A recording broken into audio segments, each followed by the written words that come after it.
नमः शिवाय। आज के दिन की अगर मैं बात करूं, महाशिवरात्रि का पर्व है। देश भर में इस पर्व को बहुत ही श्रद्धा भाव के साथ तमाम श्रद्धालु मना रहे हैं। तो आज के इस दिन पे हम बातचीत करेंगे, पूजा अर्चना कैसे की जाती है, व्रत को लेके क्या कुछ महत्व है, तमाम बातों पे आज प्रकाश डालेंगे। और इसी पे चर्चा करने के लिए, बातचीत करने के लिए हमारे साथ यहाँ पे महंत रोमेल शर्मा जी मौजूद हैं, जिनसे हम बहुत से सवालों के जवाब आज आप तक पहुँचाने का प्रयास करेंगे। सर, सबसे पहले आपका स्वागत करते हैं आज के इस कार्यक्रम में, जहाँ महाशिवरात्रि के विषय पे हम बातचीत करने वाले हैं। धन्यवाद करता हूँ मैं गुलिस्तान चैनल का कि जो अपने माध्यम से लोगों के घर घर तक शिव की महिमा पहुँचा रहे हैं। और मैं महंत रोमेल शर्मा श्री काल भैरव मंदिर की ओर से जितनी मेरे को जानकारी है मैं वो जानकारी देने का पूरा प्रयास करूँगा।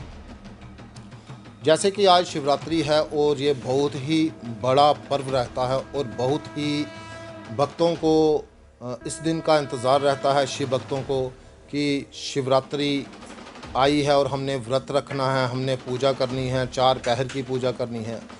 तो आपके माध्यम से मैं ये बताऊंगा कि सर्वप्रथम हम कैसे पूजा करें। सर्वप्रथम गणपति जी की पूजा करनी चाहिए। इसमें गणपति जी के बाद माता गौरा की पूजा करनी चाहिए। उसके बाद नंदू महाराज जी की पूजा करनी चाहिए, जो गण हैं शिव के। और उसके बाद जो शिव के गले में सर्प राज, सर्प देवता होते हैं, उनकी पूजा करनी चाहिए। उसके बाद शिव जी का रुद्र अभिषेक ज़रूर करना चाहिए। अगर फल चाहते हो अनेक तो करें रुद्र अभिषेक। देखो, आजकल ऐसा हो गया है कि सारे की सारी दुनिया बहुत संकट में है, परेशानियों में है, कई बीमारियों की परेशानियों में हैं और कुछ लोग और ऊपरी वादों के चक्कर में फंसे हुए हैं। तो आज के दिन मैं आपको यही कहूँगा कि शिव के चरणों में, भगवान शिव के चरणों में चले जाओ। और शिव के 5वें रुद्र अवतार हैं भगवान काल भैरव जी। शिवरात्रि हो जहाँ कोई भी पर्व हो, तो शिव भैरव जी की पूजा के बिना कोई भी पूजा अधूरी रहती है। चाहे वो आपके कुल देवताओं की पूजा हो, चाहे शिव भगवान जी की पूजा हो, चाहे माँ दुर्गा की पूजा हो। तो आज शिवरात्रि के पर्व पर ही हम बात करेंगे, क्योंकि आज का पर्व शिवरात्रि है, शिव की रात है आज। तो सर्वप्रथम मैंने बताया कि इनकी पूजा करनी है। आपने इनको स्नान करके, इनको भोग लगा के, वस्त्र अर्पण करके भगवान शिव का फिर आपने रुद्राभिषेक करना है। रुद्राभिषेक किस किस चीज़ से होता है? सर्वप्रथम जो रुद्राभिषेक होता है वो जल से होता है। जैसे आप ये शिवलिंग देख रहे हैं, ये पारे का शिवलिंग है। इसका वेट 48 से 50 किलो होगा। अभी आपके कैमरामैन ने उठा के भी देखा था। तो ये छोटा सा शिवलिंग है, लेकिन वेट इसका बहुत है। और इनके ऊपर नागराज जी बैठे हैं। इनकी पूजा कैसे करनी है? सर्वप्रथम आपने इनको जल का स्नान देना है, 2 हाथ ऐसे करके, और इसमें से आपको शिवलिंग जो है वो बीच में से नजर आए। और ओम नमः शिवाय का जाप करना है। ओम नमः शिवाय, ओम नमः शिवाय।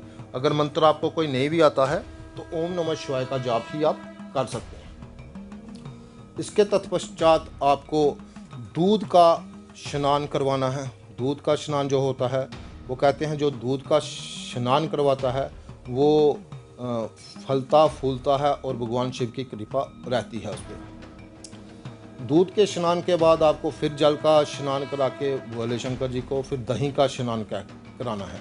जो दही का स्नान रहता है, क्योंकि दही जमता है। जिनके कार्य जमते नहीं हो, कोई भी कार्य करते हैं, उस कार्य में उनको विघ्न आ जाती है, तो उसके लिए दही का स्नान ज़रूरी होता है, इसलिए दही का स्नान कराया जाता है। उसके बाद आपने घी का स्नान करवाना है। फिर उसके बाद आपने मधु का स्नान कराना है। मधु शहद को कहते हैं। मधु के स्नान के बाद आपने शक्करा का स्नान कराना है। और इन सबको थोड़ा थोड़ा निकाल के लास्ट में आपने पंच अमृत का स्नान करना है। वैसे तो बहुत स्नान होते हैं। अनाज का स्नान होता है, उसके बाद जूस जितने भी हैं हमारे, उनका स्नान होता है। तो इतना तो आप कर नहीं पाओगे, लेकिन आप ये 5 स्नान करा के भगवान शिव की महिमा का गुणगान कर सकते हो।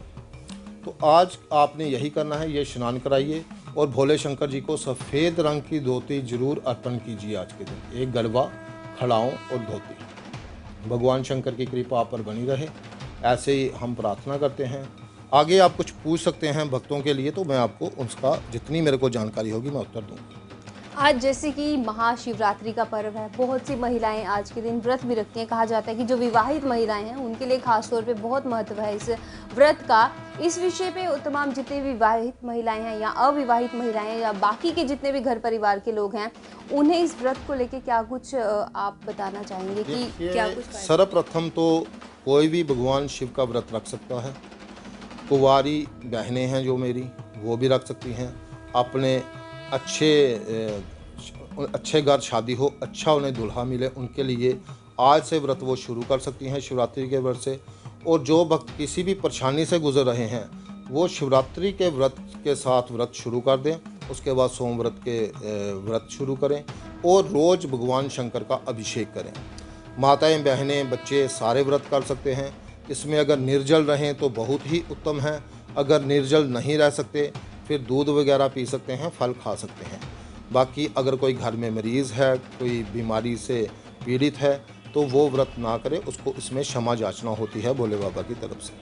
तो इस व्रत के विषय में तो तमाम जानकारी तमाम भक्तों को मिल ही चुकी है, परंतु जैसे कि आपने ये शिवलिंग के विषय में बताया, हमने बहुत से मंदिरों में अनेकों प्रकार के शिवलिंग देखे हैं, लेकिन जैसे कि बताया कि देखने में शिवलिंग बहुत छोटे से लग रहे हैं, पर इसका वेट आपने बताया कि 55 से 50 किलो के बीच में है। इसके बारे में जो थोड़ा सा हम जानना चाहेंगे। और अभिषेक को लेके यहाँ भी आपके पास कुछ शायद हमें इतना नहीं पता है, लेकिन आप इसके विषय में ज़रूर विस्तार पूर्वक हमें बताएं। भगवान शिव को जो होता है वो ये गोमुखी रहती है। ये गो के 2 सींग हैं आगे, और जो इस गोमुखी को पकड़ने का विधि है वो ये विधि है। इस विधि से गोमुखी को पकड़ते हैं। इसमें डालो 16 मंत्रों से, क्योंकि शिवरात्रि में सभी मंदिर अभी बंद होंगे, तो शिवरात्रि में आप सिर्फ किसी पंडित जी, योग्य पंडित जी से 16 मंत्रों का उच्चारण करवा सकते हैं। पंडित जी मंत्र उच्चारण कीजिए। ओम हरि ओम नमस्ते रुद्रमन्योदयितवे नमः बाहुभ्यामुदे नमः जाते रुद्रशिवा तनूरघोरा पापकाशिनी कयानस्तन्मया गिरिचन्दा विशाखशी जामि गुंगिरिचन्दस्ते विवर्गसवे शिवाङ्गिरिदतां गुरुमायि गुंग्री पुरुगं जगत् शिवेन वचसात्वा गिरिसाक्षात् वदामसि यथा नः सर्वमियगदक्षं सुमनाय सत अद्य वो जगति भक्ता प्रथमो देव्यो अहीं चतुर्वाञ्जं वयं सर्वाशयातु धान्यो दराति पराशुभ असूयस्ताम्रो वरुणौ तब्रुः सुमङ्गलः जेचेन गुङ्गुद्रावितो दीक्षिताः सहस्रशो वेगा गुङ्गेणैमहे असूयो वस्रपतिनीलग्रीवो विलोहिताः उदेनङ्गोपाय दृशन्नुदहार्यः सुकृत्यो मृडयाति नः नमोऽस्तु नीलग्रीवाय सहस्राख्याय मेलुके अथो ये अस्य सद्वानो हन्देव्यो गरन्नमः प्रमुञ्च धन्वानस्तुभयोराप्न्योर्यम् याशते हस्तैकवः पराता भगवो वपा विजयन्दनुः कपटिनो कुशल्यो बाणवान् उत अनेसन्नशयायिकव आवुरशनिखङ्गदी जाते निर्मिष्टमहस्ते बभूवते धनुः तयास्मान् विश्वदक्ष्मयक्ष्मया परिभुज परिते धन्वनो हेतिरस्मान् विरुन्तु विश्वदः अथो ये कुदस्तवारे अस्मान् निदेहितम् अवदत्वा धनुष्वगुं सहस्राकृशते कुदीनिशीर्यशल्यानां मुखा शिवो नः सुमना भव नमस्तायुधायानां तथाय दृक्ष्णवे उभाभ्यामुदते नमो बाहुभ्यां तव धन्वने मानो महन्तमुत मानो वर्भगं मानौक्षन्तमुत मानौक्षितम् मानो मदीः पितरं मोत मातरं मानः प्रियास्तन्वो रुद्रारीरिकाः मानस्तोके तनये मान आयुक्तिमानो गोकुमानो अश्वेकुरीरिकाः मानो वीरानुद्रवामिनो बधीरहमित्वन्तः सदमित्वा हवामहि ॐ त्र्यम्बकं यजामहे सुगन्धिं पुष्टिवर्धनम् उर्वारुकमिव बन्धनान् मृत्योर्मुक्षीयमामृतात् ॐ त्र्यम्बकं यजामहे सुगन्धिं प्रतिवेदनम् उर्वारुकमिव बन्धनान् मृत्योर्मुक्षीयमामृतात् ॐ नमः शम्भवाय च मयोभवाय च नमः शङ्कराय च महेश्वराय च नमः शिवाय शिवतराय च ॐ भगवते श्री सां सदाशिवाय नमः महाभिषेकं समर्पयामि। उसके बाद जैसे ही ये जलधारा चल रही है, इसके बाद आप भगवान शिव को, अगर आपको ये 16 मंत्रों का पाठ नहीं आता है तो उसमें आप ओम नमः शिवाय का जाप करके भी ये जलधारा लगा सकते हैं। उसके बाद जो जलधारा रह जाती है उसको आप यहाँ पे ऐसे डाल सकते हैं। और जिस प्रकार से अभी जल अभिषेक भी किया गया और ये जलधारा भी की गई, इसका मतलब कुछ आगे के लिए देखो, कुछ भगवान शिव को सबसे ज़्यादा पसंद जलधारा ही है। अभिषेक भगवान शिव को पसंद है और जो स्तुति है वो विष्णु जी को पसंद है। तो हवन जो हम करते हैं वो माँ दुर्गा को पसंद है। तो शिव को आप जल अभिषेक से ही खुश कर सकते हैं। और जो अभिषेक होते हैं अलग अलग प्रकार के होते हैं। अब जो भक्त अलग अलग तरह से अभिषेक करना चाहते हैं तो वो भी कर सकते हैं। जैसे कि सोमवार के दिन कोई अगर वार के हिसाब से अभिषेक करना चाहता है तो सोमवार के दिन वो दूध का अभिषेक करे। दूध में कुछ नहीं मिलाना है, सिंपल गाय का दूध लेना है, उसका अभिषेक कर सकते हैं। मंगलवार के दिन वो शक्करा का अभिषेक करे। बुधवार के दिन अगर कोई राहु महाराज की कृपा से उनकी दृष्टि से पीड़ित है, ग्रह दृष्टि से पीड़ित है, तो वो द्रुबें क्या करेगी, जो द्रुबें होती हैं उनको उबाल के उनका जल अपने पास रख ले और उस जल का अभी ठंडा जब वो हो जाए उसका अभिषेक करे।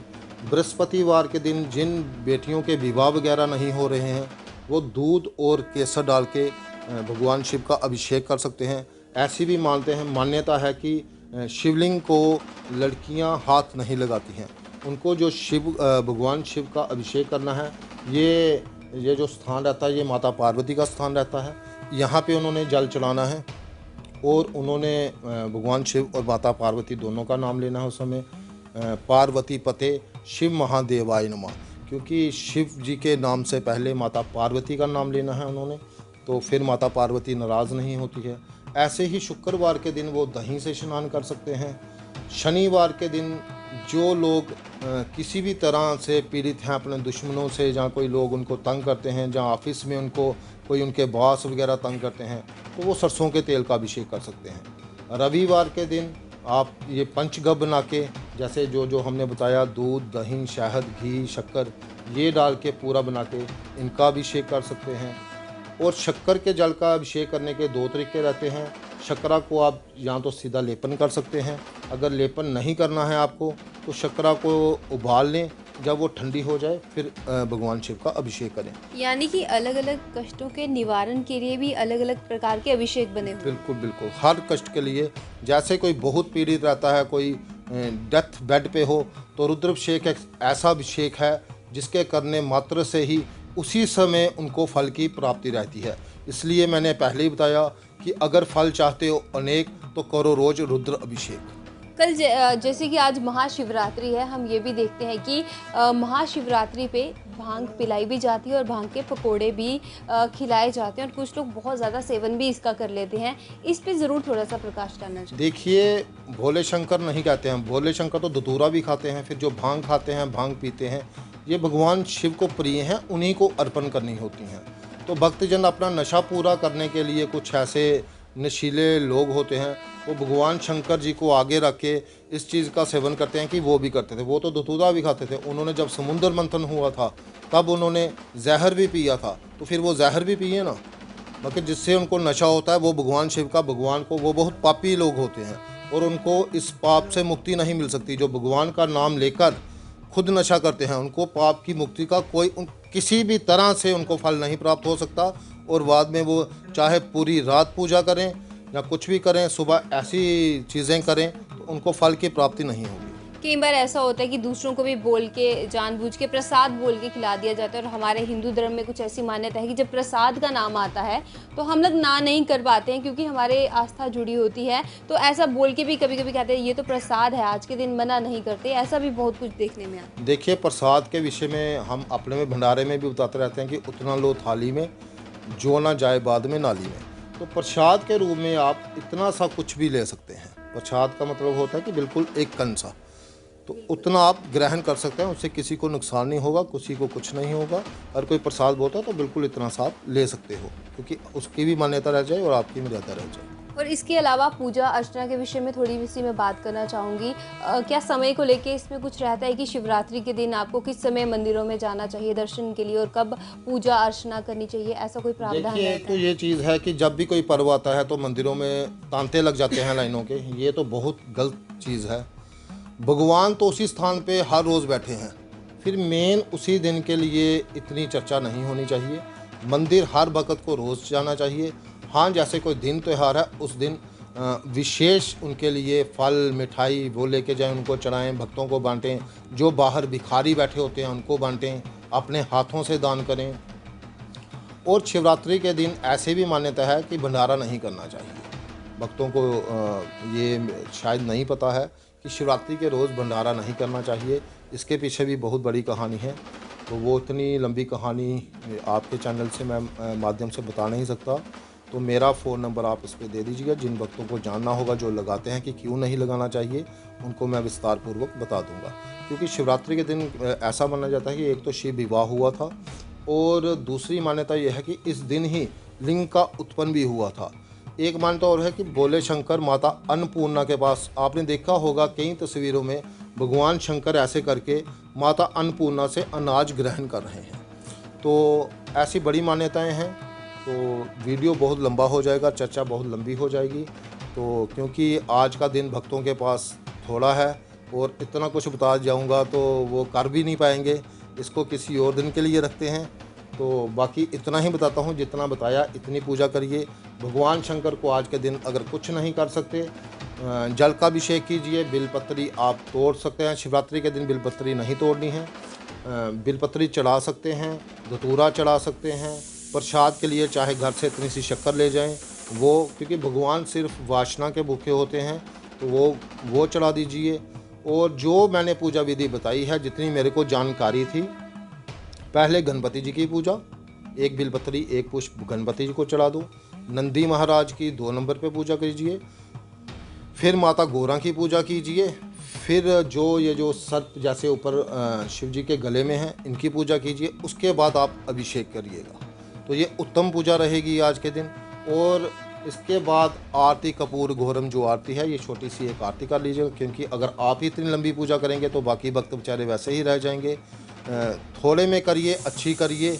और जल चढ़ाने की विधि मैंने आपको बताई है कि एक जो आपने, अगर तो ये गोमुखी मिल जाती है, इस गोमुखी की ऐसी महानता है कि कहते हैं कि 1 करोड़ घड़े शहद के अगर शिवलिंग पर हम चढ़ाएं और एक गोमुखी से सिर्फ एक जल की धारा लगा दें तो वो पुण्य की प्राप्ति एक समान है। तो भगवान शंकर को अगर ये नहीं है तो बिल्कुल गलबे के साथ पतली धार में ओम नमः शिवाय का जाप करके, और जब आप शिव को जल अर्पण करें तो आपको भोले शंकर ऐसे दिख रहे होने चाहिए बीच में से, कि उनकी ये जो वाइब्रेशंस आ रही हैं वो आपके अंदर आएँ। तो ये था आज की इसका। एक मैं और बात आपको पूछना चाहूँगी। बहुत से भक्तजन, ज़्यादातर लोग जितने भी शिव जी की पूजा करते हैं, मानते हैं, वो लोग शिव चालीसा का भी पाठ करते हैं। क्या शिव चालीसा के पाठ को लेके किसी प्रकार का कुछ ऐसी बातें हैं जिनका ध्यान तमाम भक्तों को रखना चाहिए? नहीं, भगवान शिव चालीसा, कोई भी चालीसा पढ़ लो आप, चालीसा प्रातः पढ़ना चाहिए। और कई भक्त आते हैं कि हम शिव चालीसा भी पढ़ते हैं, दुर्गा पाठ भी करते हैं, हनुमान चालीसा भी पढ़ते हैं, पंडित जी हम सब कुछ करते हैं, तो समय की हमारे पास कमी रहती है, तो इसको हम कैसा करें? तो उनको हम यही बोलते हैं कि आप ऐसा करिए, जैसे सोमवार है शिव जी का पाठ कर लीजिए, मंगलवार है माता दुर्गा का पाठ कर लीजिए, बुधवार है गणपति जी का पाठ कर लीजिए, बृहस्पतिवार है तो विष्णु सहस्त्र नाम का पाठ कर लीजिए। तो दिन बार आप कर लीजिए, क्योंकि समय भी देना है, काम भी करना है, तो उसके लिए आप इस तरह से नियुक्ति कर सकते हैं। और पूजा पाठ में जो सामग्री इस्तेमाल होती है, जैसे हम दिया जलाते हैं या जोत जलाते हैं, क्या शिव जी की अर्चना, पूजा अर्चना करते समय कोई ऐसा है कि पर्टिकुलर हमें दिया जलाना है तो वो हाँ बिल्कुल, सरसों के तेल का हो या ऐसा कुछ हो? भगवान शंकर के मंदिर में सरसों के तेल का ही दीपक जगता है। हाँ, अगर किसी को कोई, जैसे मैंने पहले बताया आपको कि कोई लंबी बीमारी से जूझ रहा है और डॉक्टर ने उसको जवाब दे दिया है, तो वो मीठे तेल का दिया वहाँ पे प्रज्वलित करें। क्योंकि जो मीठा तेल है, तिल का तेल है, जैसे हम तिल चढ़ाते हैं भगवान शंकर को, ये क्यों चढ़ाते हैं कि भगवान शिव की कृपा से हमारे पाप नष्ट हों, जो हम कष्ट सह रहे हैं उन कष्टों से हमें निवारण मिले। और ये बेलपत्र भी चढ़ाए जाते हैं और ये सब तमाम ये चीज़ें भी प्रिय बेलपत्र भगवान शिव को बहुत प्रिय हैं, तो इसलिए बेलपत्र चढ़ाते हैं। आक धतूरा, आक के फूल की माला। कमल का फूल भगवान शिव को बहुत पसंद है, क्योंकि भगवान शिव विष्णु जी से, माता पार्वती से भी ज़्यादा भगवान विष्णु से प्यार करते हैं, और विष्णु भगवान माता लक्ष्मी से भी ज़्यादा भगवान शिव से प्यार करते हैं। इसलिए आपने देखा होगा कि कमल का पुष्प इनको बहुत पसंद है। और आपने देखा होगा जितने भी शिव भक्त होंगे तो उनके माथे पे त्रिपुंड होगा। ये त्रिपुंड क्या है? ये त्रिपुंड धनुष्वान है। इसको आप अगर देखेंगे एक धनुष्वान की तरह है। और जितने भी विष्णु भक्त देखेंगे तो उनके माथे पे त्रिशूल होगा। त्रिशूल भगवान शिव का वो है, और ये जो